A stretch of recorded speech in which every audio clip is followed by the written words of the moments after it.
Kamusta po? Nagmerienda na bang lahat? Niluto tayo ng biko, guys. Nagsunog na ako ng asukal. Ay, nebal. Tawagin. Madali lang magawa ng biko. Ibubuhos ko ng gata. Bali, kalahati lang itong kilo. Tsamsahan lang ito, guys. Dito, espesyal. Lagyan ko ng kaunting asin. Saka asukal.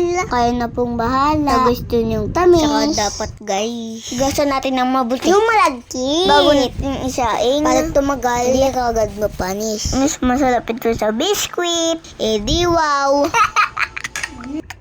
Halo-haloin natin. Para hindi siya magtutong. Para maligat. Pag ginagat, maglalagay tayo ng sugar. Tapos halo na naman. Kapag nalalandaman mo na okay ng lahat, haunin na natin at ilalagay na sa tray. Yun lang, guys. Salamat po sa panonood. Bye-bye. Goodbye.